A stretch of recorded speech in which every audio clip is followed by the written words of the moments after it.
Hi, fellow Aston here from Now Spinning Magazine with another unboxing video, and this time it's Hawkwind again, and this time it's Doremi Fasol Latido Super Deluxe set. In this series from Cherry Red Esoteric, I've covered Space Ritual, which has got 10 discs in it and a Blu-ray. Also this one, which was Days of the Underground, which was 10 discs, including 2 Blu-rays, and In Search of Space, which was actually 3 discs, 2 CDs and 1 Blu-ray as well. So this one is actually 3 CDs and 2 Blu-ray discs. I'm going to give you a full rundown of what I think about it musically and execution-wise, and the design and price point, etc. But let's first have a look inside it. This is Hawkwind Doremi Fasol Latido, a deluxe, expanded limited edition, 3 CD, 2 Blu-ray even, box set of this classic album, the first one to feature Lemmy. It's nearly remastered from the original master tapes, featuring stunning new stereo 5.1 sound mixes by Stephen W. Taylor.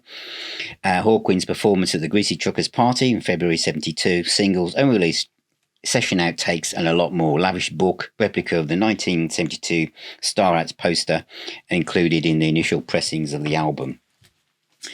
So I've waited until I've got hold of this to show you this. So it's the same kind of design as the other deluxe sets for Hawkwind. It's quite an expensive set, but I'm going to give you my summary at the end. So the box is the typical kind of box that Cherry Red Esoteric do for this kind of album. It's been used a lot for Alan Parsons and also Bebop Deluxe. So there is a poster, which I think is basically big enough for me to show you here, or small enough is probably a better phrase. So there's that. And then the discs themselves, the CDs are in this fold-out folder here, like they were in the other deluxe sets as well. The 2 Blu-ray discs are loose in the package. Now, I don't know whether, and I'll say this in my summary, whether another kind of design like this with just 1 disc on each side would have felt better than having these 2 loose discs. And again, I'll talk more about this in my full review. And then we have the booklet, which again follows the same kind of design as Bebop, Alan Parsons and the other Hawkwind sets. I like these. Yes, I do like hardback books, but I guess for costs and continuity, they're all softback in this series. It's a nice design, and I think with each one that's come along, the feeling of being immersed in the Hawkwind stuff is really, really cool. This is the Greasy Truckers artwork that many of you will recognise, and I'll talk about that remix at the other end of this unboxing section of the video. Full story of the tracks, the album, and most importantly, it's a story about bringing up to date about Stephen W. Taylor's involvement and what he's done with the mix as well. So you've got the original album remastered, bonus tracks, new stereo mixes. Then we've got Greasy Truckers, new stereo mix, and then we've got the 5.1 surround sound mix, etc. And the Blu-ray also contains a remix of Greasy Truckers as well. And then we've got obviously the credits from 1972 and for Greasy Truckers, and then we've got the credits for the deluxe edition. I love these pictures. This one of Stacia sitting on the floor cross-legged doing the peace sign, and the people at the back. It's just so iconic. Some more grainy life pictures. Then we've got the lyrics for all the tracks. Urban Guerrilla is probably one of my favourite Hawkwind tracks of all time. I even know the lyrics to that now, even though it was withdrawn at the time.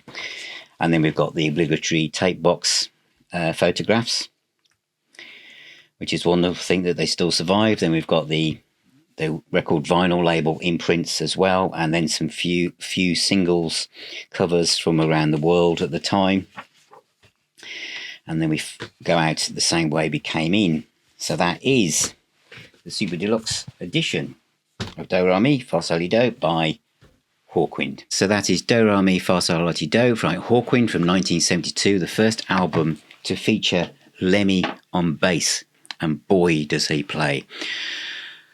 First of all, I'm going to start with observations which may not come across as positive, but I feel that as my role here as an independent reviewer, I just want to point this out. It's a design aspect. I know these sets are quite pricey. They kind of follow the design of the Alan Parsons Bebop Deluxe set that Esoteric do a lot of. And I know production costs have gone up and everything, but these sets do seem quite pricey when you think that Space Ritual was about £100 and you've got about twice as many discs. But the price of these things will kind of fluctuate. For example, In Search of Space is about £50 now. You know, it's a box set, it comes with a book, etc.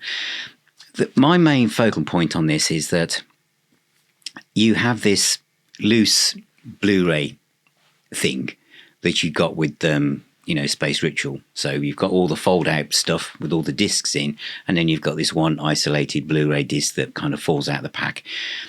I don't have an issue with that completely, because in my Free box set by the band Free, that had, I think, I can't remember, it was about 6 or whatever CDs, and there was one random disc that was kind of didn't have a slot in the way that it folded out, so it's separate. So these things happen, but they usually happen when something is in a box, which again is fine. The Pink Floyd Immersion sets were similar to that. This is the first set that has 2 Blu-ray discs that just sit loose in the slipcase, and it just feels like one too many, or for the price point of being the deluxe box set, whether the design aspect could have been done differently. The reason I say this is obviously this is, as you saw, the way that the discs fold out. Now surely this could either have been a 3-panel fold out with the extra one folding out with the other 2 Blu-rays in the little cases, in the little slots, which I've seen before, or maybe just a second one of these with the Blu-rays on each side, so that they weren't on their own. I know that might have meant that the width of the box might have been a few millimeters thicker, but I just feel that would have given the set a more luxurious, complete feel, because this idea where you have, when you take the stuff out of the box, or you take the book out and you can look at the book, and I know it's not a hardback book, which I like anyway, but they're following a trend here, that the Blu-rays kind of just fall out randomly. It just feels like the design wasn't completely thought through, or someone said, to do that it's going to cost more, so this is what we're going to stick with. And I just feel that because this is an event where the people who this is aimed at, they're not going to buy it again, that's a bit of an oversight. Anyway, that aside, what's the music like? Because you're not really buying it for the box and that kind of thing. You want to know what it's like. And also, as I've said, this is the expensive offering. There is also a smaller package with a 2 CD set as well. So if you want the master and the remix by Stephen W. Taylor, you'll be able to get that separately without buying the box. This album has, because of this release, having said all that, is now heading to becoming my favourite Hawkwind album. I've reviewed a lot of Hawkwind on this channel, and I've come to Hawkwind quite a bit later in life, although I dabbled like many people, had the odd album here and there and tracks and stuff. It's as I've got older as a collector and you start to look through the back catalogue and you start to fill the slots that you had missing. So I think one of the first things by Hawkwind I had on the channel was this box set, which was called This Is Your Captain Speaking, Your Captain Is Dead, the albums and singles from 1970 to 1974. This goes for huge amounts of money and is fast becoming a situation where I think it can be retired. Because I always felt with Hawkwind albums and I know some die-hard Hawkwind fans may not agree with me when I say this, probably won't, but I always thought that Hawkwind albums sounded a bit muffled, not as clear. And I think this album, this latest box set of Doremi Fasol Latido, which I've always, all through my life, had trouble saying in one complete sentence, was always the one to me that sounded the most muffled. And in fact, in that box set I've just showed you, the little disc here, I remember buying this and going through them, and people ask me questions like, is it remastered? What does it sound like? Apparently it is. I think it's 2015, is it? But none of them really sound that great to me now. Even the disc at the end with all the single tracks on, it just sounds muffled. If you think this album came out in 1972, so we've got this crystal clear period of music was coming through, like Argus, Wishbone Ash and Machine Head, Close to the Edge, and you could say, well, Hawkwind weren't that. No, but what the remix has done, what Stephen W. Taylor has done again, is take the blanket off the speakers and for you to hear the music like never before.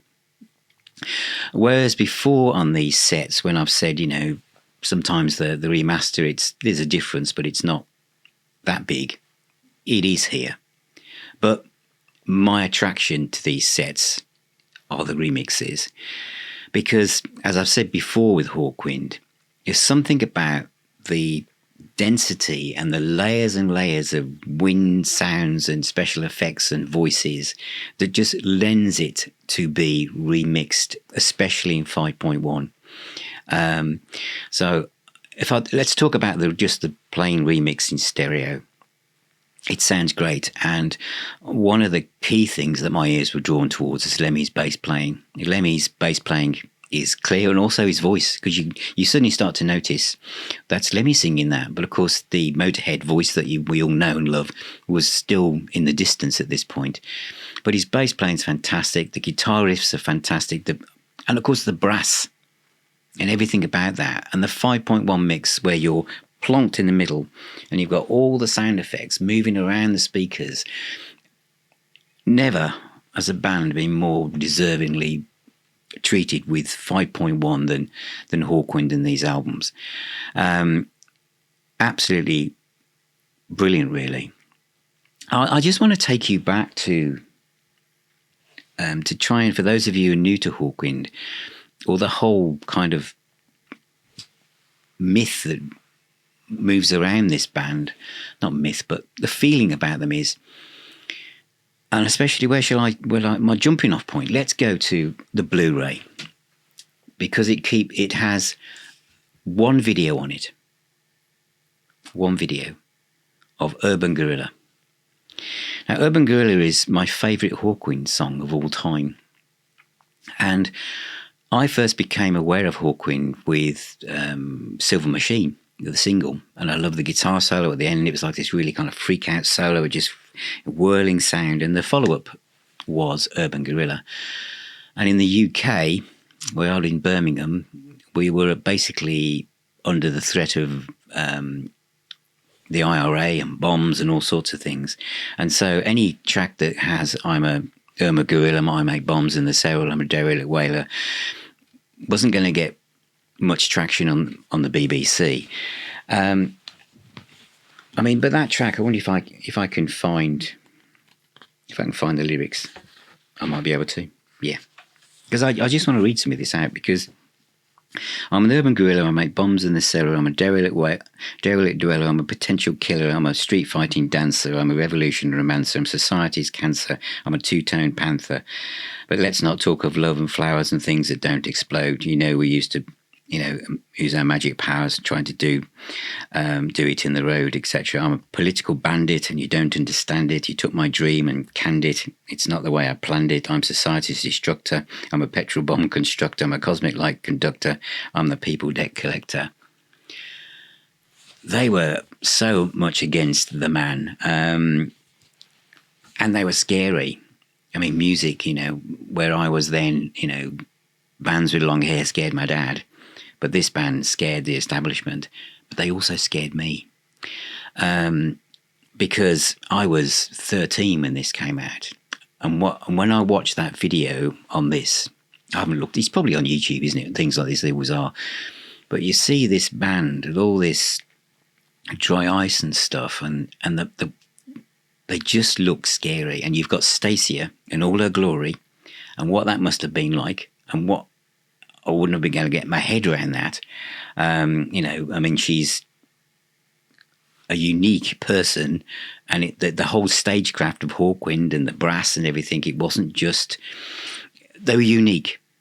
They were completely unique. They were, there's a feeling like the 60s went, and as, you know, the Heaps and Purples and Zeppelins and everything else, as the 70s began,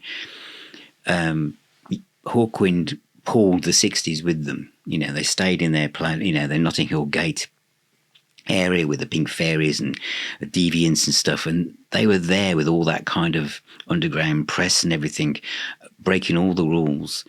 And so there was an element of the band that was scary. And what was interesting, because they were more kind of like entrenched in the world of hippiedom, all the other bands were just letting go of that. That when punk came along, I think this is an interesting point to put across. And, you know, John Lydon from the Sex Pistols was basically saying Led Zeppelin were dinosaurs, Pink Floyd were dinosaurs, and, you know, and all the rest of it. And it was all, you know, it was marketing and stuff, because we all know that, you know, John is a Floyd fan. But then it was all like all the old wave, the new wave, etc. didn't apply to Hawkwind. And you would have thought that Hawkwind, who were wearing Afghans and woolly scarves and furry hats and stuff, they would have been the first to have for the punks to point their fingers at. But oh no, they didn't. They were seen as cool. And I think it's because they were edgy.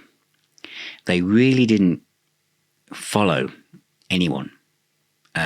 You know, all of the songs about space, you know, and the Warrior on the Edge of Time, and all these kind of mystery, and of course they got Michael Moorcock, they got sci-fi aspects. It was almost like a religious experience.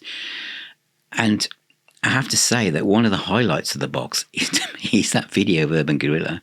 There's just 5 minutes long section of watching what must have been, that was recorded when it was, how mind-blowing and over the top that video is. It's just, you can't even say, would you get away with that now? Because I don't know how they got away with that then. Well, technically they didn't, because the record was banned. But I just love the song, and that video just kind of encompasses that Hawkwind were dangerous. I mean, a lot of bands used to say they were dangerous. Deep Purple would say, well, we're dangerous on stage because you're not quite sure if we're going to make it musically. Hawkwind were dangerous. And I think that as I've gone down this journey of buying these box sets, I've probably immersed myself in each one more than the one before.